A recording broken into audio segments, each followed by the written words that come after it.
Magandang araw sa lahat. This is George Marlon Marjuris, acting as President of the Philippine Crescent Management Corporation.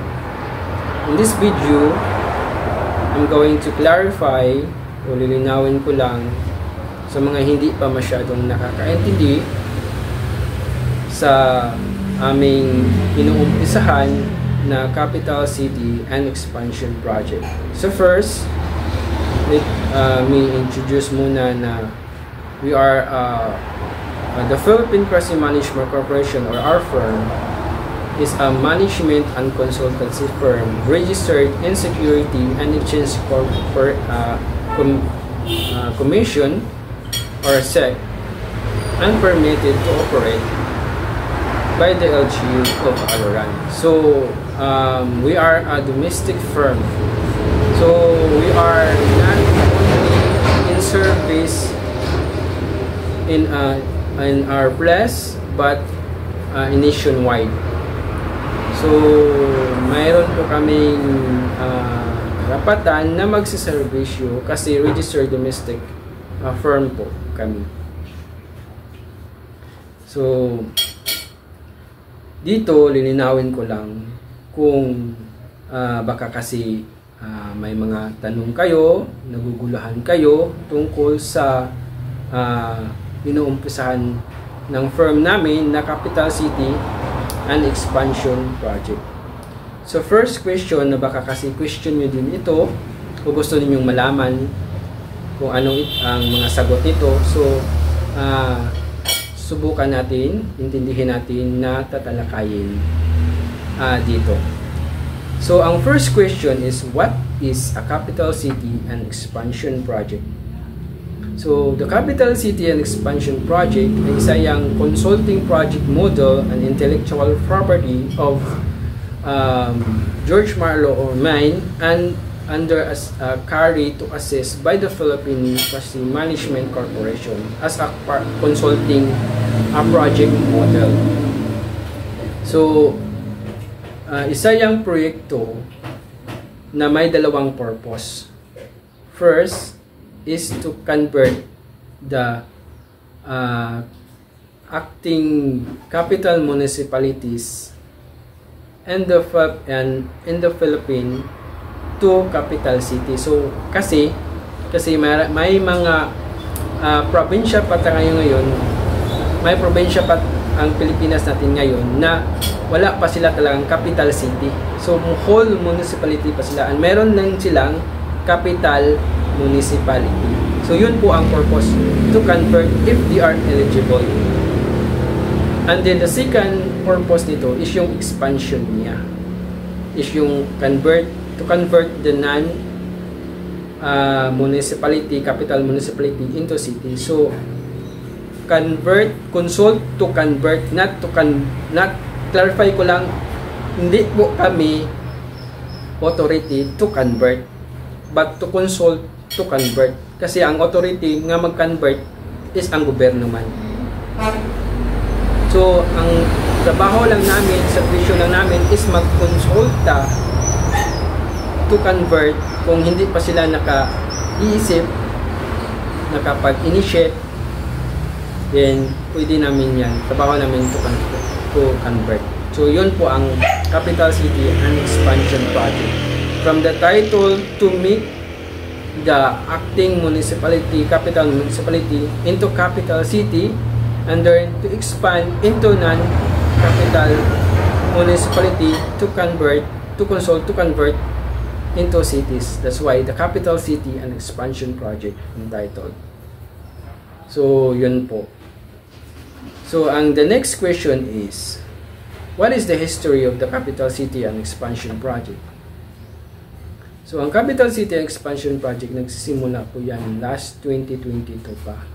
So hindi pa talaga entitled Capital City and Expansion Project, but what is the project is? So ang Capital City Expansion Project is convert the capital municipality into city and the other municipality into city. So on overall, so conversion of municipalities, either capital or non-capital, into cities. So, na-publicity namin yan last 2022 pa. So, nagsisimula yan, to be clear, nagsisimula yan from early 2022 or before. Pero na-focus on early 2022 sa amin lang na part. Tapos, na-publicity yan by the end of 2022 and early 2023. So, yun po ang tapos, na-reopen namin ito last March this year, 2025. So, sinimula namin ang pag-reopen para ayusin talaga ang proyekto na. And then, we start on July 2025. So, nito lang July 2025. So, yun po ang history. So, lilinawin ko lang ang project na ito is kina-cover namin lahat ng mga municipalities na hindi pa naka-convert at nakapag-file from 2025, March 2025 onwards. So, hindi pa namin alam kung kailan ito namin ititigil. Kasi tuloy-tuloy po ito. Kasi marami tayong nag-eligible this 2025. Mayroon ding papaparating na mga municipality for eligible for filing in 2026 and onwards or beyond 2027. So ang serbisyo namin ito is to monitor, and then if the municipality is eligible, then we are proposing, we're going to propose to them. So yun po ang history of the Capital and Expansion Project. Next question. Is cityhood is exclusively only in government? So para magkaliwanagan po tayo, ang ibig sabihin nito is, talaga bang ang cityhood or ang pagpa-file, pagpa-process or ang pagka-convert ng cityhood is talagang trabaho lang ba talaga ng gobyerno? Ang sagot ko po niyan, sa akin lang po, is yes. Trabaho talaga yan, government, kasi nasa batas yan. Sila po ang magpa-file, sila po ang mananagot at magpa-process, sila po ang magtatrabaho niyan. Pero why the private is involved on this? So dito lilinawin ko lang na first, magsisimula tayo dito sa ating bansa, sa Pilipinas. Sa akin lang is meron tayong dalawa, the private and the government. So the private is another entity or another section, and then the private is another. So belong po kami, since we are a private firm, so belong po kami sa mga private and then the government. But the law allow us to cooperate, make partnership, collaborate in each other. So paano ba na-involve ang mga private firm? So let's go back. Ang government, ang pag-filing ng cityhood, ang pag-process ng cityhood ay trabaho yan ng government, kasi nasa batas yan. They are only the one to work. But when it comes to who's the one to initiate, suggest, consult, kung sino ang pwedeng magsabi na magpa-convert tayo, mag-ayos tayo, magpa-file tayo, is often to anyone to propose to the government, to LGU na eligible. And that's our part as a private firm, consulting firm, na magkukonsulta kung hindi pa nila yan nagawa or naisipan. So and then yan, trabaho namin. Since we have also a service to provide service in assistant in management of the project after they approve it, then yun po ang servisyo namin. So dapat yan na intindihan ng government. So Pagdating sa pagkukonsulta, pag-suggest, open yan. Mostly lang kasi sa government yan ang nangyayari kasi sila po yung may responsibilidad, obligasyon at nagmamind sa mga ganyan. Gaya namin ngayon, bahira lang yung galing sa mga tao, sa mga private firm gaya namin kung naisipan ng mga ganyan klaseng consultation. So, lilinawin ko lang, the CTO is exclusively in government, yes, but when it comes to consultation, pwede yan galing sa mga tao at sa mga private firm kagaya namin. So, the next question is the capital city and expansion projects need or dapat bang respetuhin ng LGU? So, dito marami sigurong naguguluhan, nagtatanong kung hindi na kailangan natin yan, kunin na lang natin yan. That is a corruption of the project. Kasi tayo naman ang magka-convert, di ba? Mga ganyan-ganyan, mga kachika or ano. Ay pagpalagay lang natin na may mga ganyan. So, dapat bang respetuhin? Sa akin lang is yes. Kasi we are also authorized to provide this service or to propose this kind of project. If naunahan na kayo, then you have to respect it. Yun po ang akin. So, the LGU respect that there is a program, there is a project of consultation. If they are not yet filed before 2025, then they have the right, or they need, I don't know, you have the right to respect this, since both private and the government is provided law. So, pag hindi nila yan inirespeto, alam nila na may nagpa-project at na-publicity na yung mga municipality na pwede namin serbisyuan, konsultahan, tapos kinuha nila. That is corruption or under unfair competition.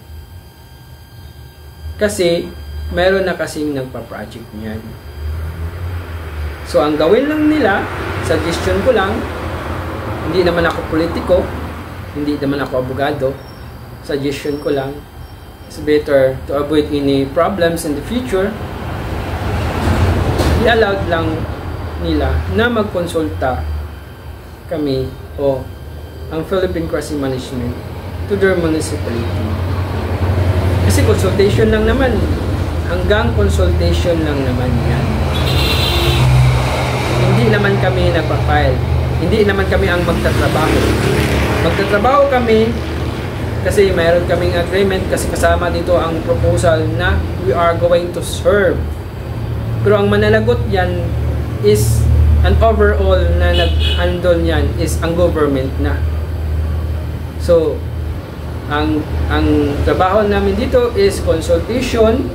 Kung hindi pa nila na konsultuhan, hintayin na lang nila na i-konsulta, kasi na meron na kasing na publicity kami na konsultahan itong mga municipality ito. Tapos, i-approve nila kung gustuhan nila, kung willing na sila, then pwede nila sila mismo ang magtatrabaho o ipapatrabaho. And that's what, when it comes to ipapatrabaho, na sila ang nananagot o nagtrabaho, in overall, sila naman talaga ang nagtatrabaho niyan, legally. Pinatrabaho lang nila.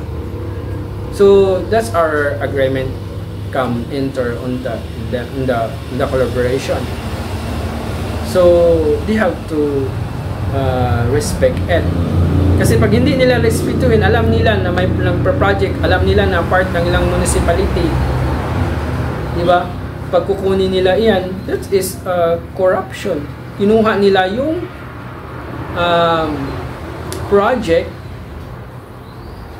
at tinatrabaho nila without the Philippine kasi without the consulting firm consent. That is violation. That is violation under intellectual property and for competitions law of the Philippines. Meron tayong batas niyan.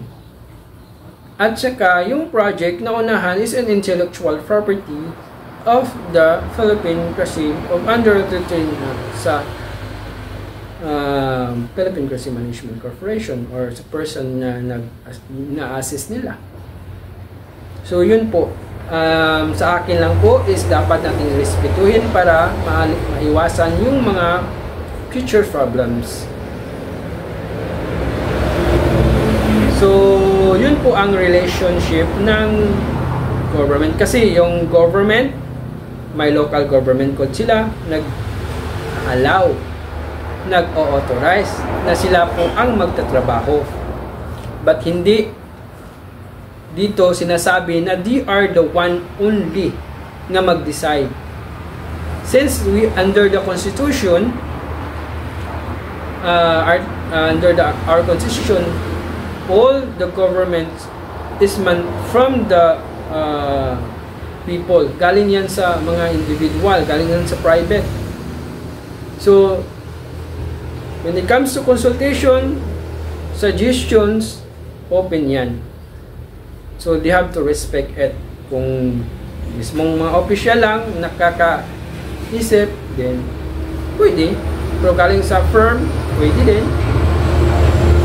So, sa akin lang is to avoid any problem in the future, then it is advisable that the LGU will respect the capital city and expansion project. Is limitado lang kasi yan for the consultation. Yan lang na kung akin lang po, nanawagan lang po ako na kapag hindi na hayaan nyo lang po kami na makakonsulta sa inyo. Kasi consultation lang naman.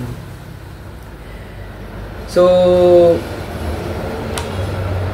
the next is why the capital city and expansion project is now considered as part of a due process of the cityhood. So, dito, since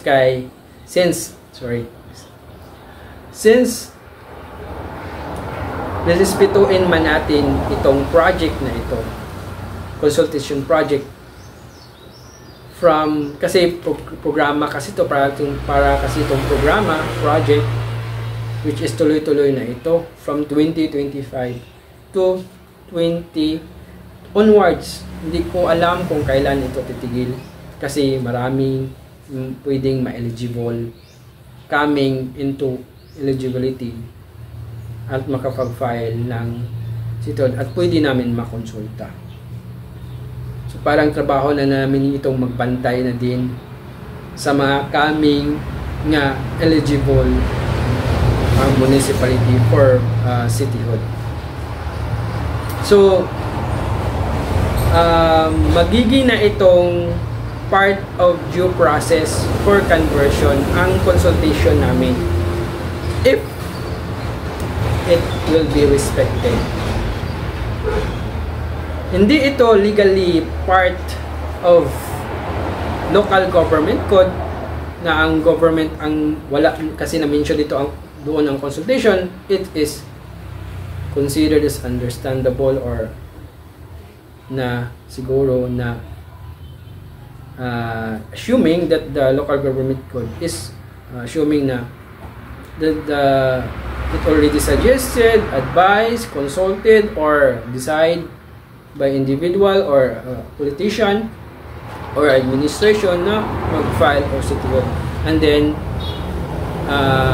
nilagay na lang nila dun yung mga rules and regulation for processing, mga requirements, at ano yung mga kailangan dapat gawin. So, it is a part of a due process. So, magiging yung part of due process from consultation then to government. Kasi ang project na ito is intellectual property ito to consult. So kami na po ang nag-aako nito, nananagot na we are of service Now, when it comes, the municipality meet the eligible requirements, then we have to consult to them. So, it means that may isa ng reminder ang government or NGO. Pag nakalimutan nila na mag-convert, mag-file, so pwede na ang trabaho na ng Philippine Kasi Management Corporation yun to remind them, to consult to them. So yun po ang dito, magiging itong part of due process since we're going to respect the project, the LGU's project in the government in respect to their intellectual rights. So ang lilinawin ko lang ito yung mga municipality na hindi pa nagka-file from 2025 onwards. From 2025 below, wala na po kami dyan kasi unahan na kami dyan. So wala na kami, hindi na namin maliban sa 2022 kasi na-publicity namin 2022. So under investigation po sila kung may connected ba yan sa publicity namin o plano namin. Kasi para kasi din yan na kung meron mang gali sa Bisaya, then meron yang konti o meron corruption na nangyayari. So inunahan lang kami. Kaya nga nag-hold ako doon to respect sa mga gaya sa Congress at saka yung mga agency ng gobyerno. Nag-hold ako doon na it needs to have our consultation para naman makapag-serbisyo kami at pamumuhay kami ng maayos. And reminder ko lang, since we are a consulting firm and we are registered as a stock corporation, so alam naman po natin na we are doing this for profit. So, nagpapabayad po kami sa aming consultation. At it is normal, it is respectable in the law. If you are an LGU, you already know that a consulting service firm, nahingi talaga yan sila ng bayad for their consulting service. Normal po yan sa mga consulting na nagbabayad talaga tayo kasi trabaho nila. Registered sila for profit, allowed kami dito na magpapabayad sa aming consultation fee. Alam ng gobyerno yan. We are registered to do that service. Kaya mayroon kaming resibo. So, I hope hindi po kami ng pipera dito. We are doing this talaga for profit. So, yun po. Unless kung mag-decide lang kami for a charity or pwede hindi. And remind ko lang, the Capital City Expansion Project proposal is for negotiation. Lahat po yan. Pwede pa natin i-negotiate. So, gaya ng previous video ko is lilinawin ko lang, hindi po kami involved in any political activity dito. Wala pong politics ito. Pure in our side, pure consulting service yan. So, trabaho namin to consult to the government, hindi po kami nag-involve in any political activity or involvement sa politics. So, hindi po kami nagtrabaho under in a one political party kasi hindi ito business ng political party. Private firm po ito. Nagkukonsulta lang po kami. So, kung sino yung makonsultahan namin na gobyerno, like for LGU, like for example, Municipality A, you are eligible for conversion for cityhood filing. Nakita namin for our preliminary assessment. Konsultahan namin yung LGU nila na mag-convert na kayo and we are going to assist you in conversion as our part of our service, kung sino man yung official at ano man yung administrasyon niya, kanila na yun, karapatan nila yun, kasi sila yung may handle, may authority ng LGU, ng government. Kung Asinso, like for example, Asinso Party List, gaya ng sinabi ko ng previous video, member ng Asinso, sila po ang a-approve niyan. Kami, or ang firm, is magsaservisyo under there. So, I hope na they are going to respect and follow the right lang na processes. And then sa iba din naman, kung separate sila sa iba kasi may kanya-kanya silang proposal, as party list B ba? Yung isa party list A, ibang official, eligible for City Hall. Party list B, ay iba din yung municipality. So, kaya kanila yan. So, hindi na po kami nag-involve. Wala pong party list behind on this service. Peer, okay ito. Ang akin lang nanawagan lang ako na rirespetuhin ng lahat. Nationally, kung Republican ba yan, o ano ba yung party list na yan, sa isang municipality na eligible, kukonsultahan namin. Tapos yung official nila, at ano man yung administration nila, we have the right, since they are the one who's handled the municipality. And yung isa namang municipality, iba namang official,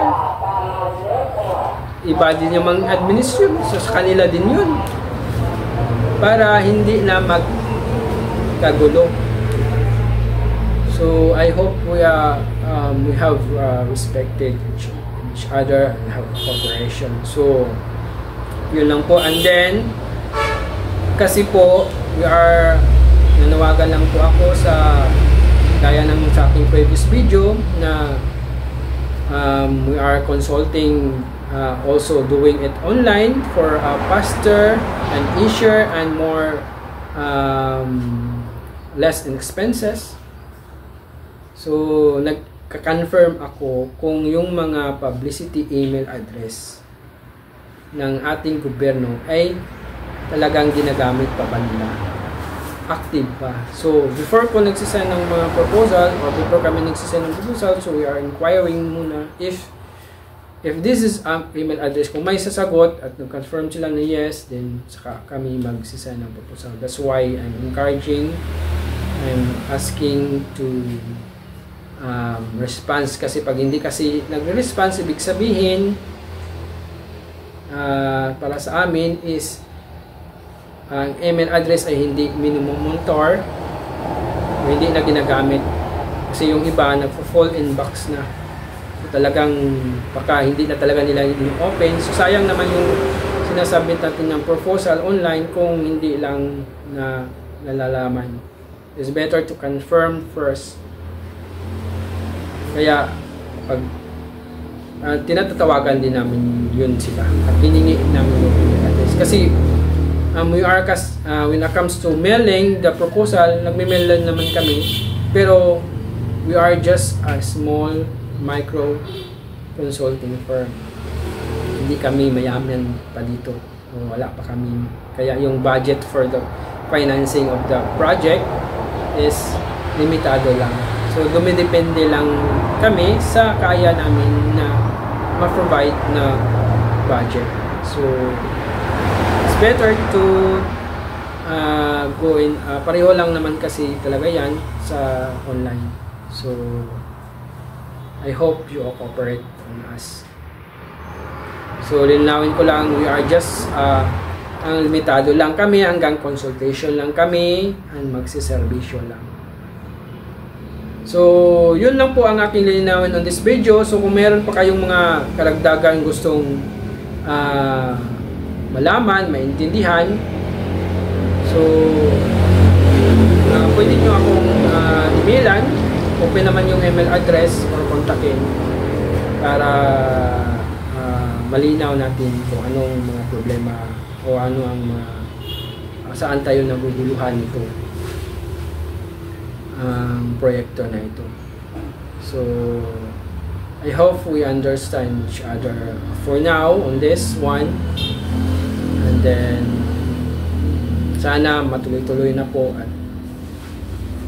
alam ko na yung pag-cityhood is hindi po yan basta-basta. Pero, hindi naman ito creation. It's just a conversion. So, when it comes to processing, hindi, basta lang cooperate lahat, ayos lahat. So, magagawa naman natin yan. Matatrabaho din naman natin yan. So, yun lang po ang aking nilinawan ng this video. I hope na kung ano man yung mga sabi-sabi o naguguluhan sa inyong mga isipan, huwag lang kayong magpapadala. It's better to understand first before you react on this one. So, yun lang po. Maraming salamat sa lahat sa inyo.